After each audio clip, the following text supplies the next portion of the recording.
Okay, I'm checking out this Monster stereo, and I've got my Real Dash software loaded on here. The gauges are nice and visible. Everything seems to be working. I can fire up the bus and the values update on it. So that all seems to be working. It's got all sorts of goodies in it. You can go, Spotify in here, and your apps, navigation, Google Maps and stuff like that. Okay, today I'm working on modifications to this cabinet here, and I am not a cabinet maker or finish carpenter by any stretch of the imagination, so this is going to suck for me, but I'm going to go ahead and give it a shot. So I've got some blue chalk lines on here. Comes across, straight across, and then back at an angle over there. So this is, by the entrance to the bus. And so that's going to open up this opening here where you walk in, give a lot more room. And I've been sketching out my my plans here. I don't expect you to read my handwriting at all, but basically, this is the general shape of it. This is the shape of the piece that sticks out beyond the stock dashboard. So it sticks out an extra 4 inches. It's 22 inches wide and so on. So basically, I'm going to build a little thing underneath here to put all this crap in. So there's a bunch of stuff that needs a home here. There's a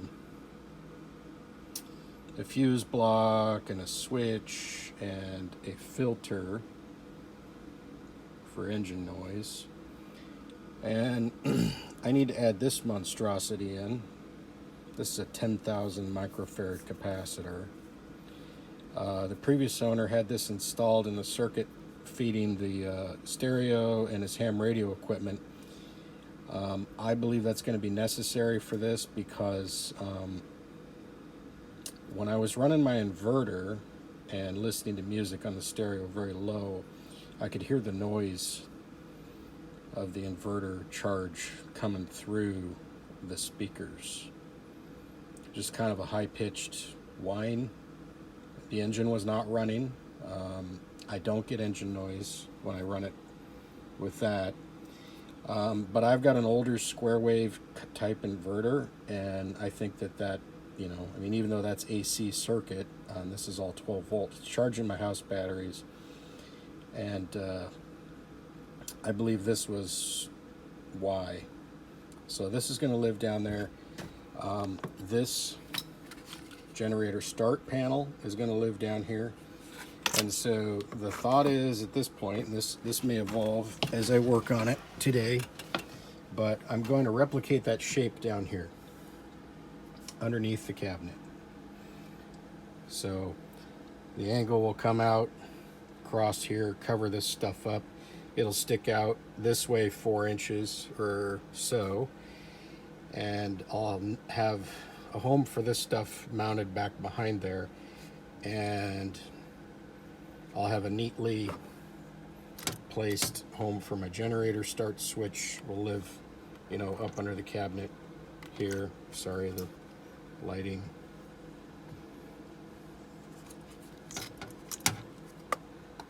Like that. In that area. So that's the gist of it. I gotta bust out my table saw and start sawing some wood. And this piece down here, so it's going to come down, height is going to be about 6 inches off the bottom of this, and then it's going to go back flush to this, well, not flush. I'm going to build a panel like this over here, covered with fabric, padded, to cover up this. It needs to be removable, so I'm going to attach it with Velcro because the heater core is behind this here, and I've already had to work on that, and you need to easily be able to get into there. So that's going to attach with Velcro. What I'm thinking I'm going to do is I'm going to, come straight up here, and then there'll be a hinge attached, a piano hinge attached to that board flush here, and then that piece that sticks out will be able to hinge down like this, so I can access the stuff behind it, and that'll kind of help support that. There'll be some trickery involved with the fabric and stuff there. I might just fabric cover all of it. That's probably a little less than desirable with switches and stuff, but maybe I can make it look okay. So, time to start sawing some wood. I gotta build that. So, yep. Okay, today is tomorrow, and I'll give you a little update on what we did yesterday. We fabricated this padded vinyl panel to cover up the heater core panel there. That'll be attached with Velcro, so it can be easily removed. And this isn't quite done. It's going to attach on top to this cabinet that we made. Now this cabinet's going to bolt up underneath here. It'll contain all these wires and stuff, and it'll also contain our generator start panel. So I'll grab here and show you that.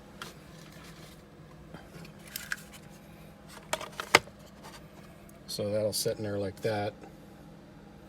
There'll be a switch in here exposed. The fuse box and the filter and stuff will be mounted inside this this little cabinet here, and we're going to hinge it so that it opens up. The stereo, we've got a turntable type thing for. So we need to fabricate a box for this to be in up here on the dash, and then we bought this Lazy Susan type thing, and what will happen is this will be able to rotate from over here to the center to the passenger. That's so that the passenger can control things without needing to get out of the seat, make it easier for both of us to reach because the bus is so wide. This spins really easily, so I have to fabricate an indent mechanism on here so that it gets retained at each of the clocked positions that we want. So I'm going to start on that now. I've got some ideas how to go about that, so stay tuned. All right, here's the stereo box in progress. The front of it is slanted on purpose because I want it to have some tilt up to it.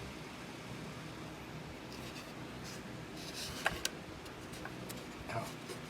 There's a hole in the back here. The wires are going to come out over here.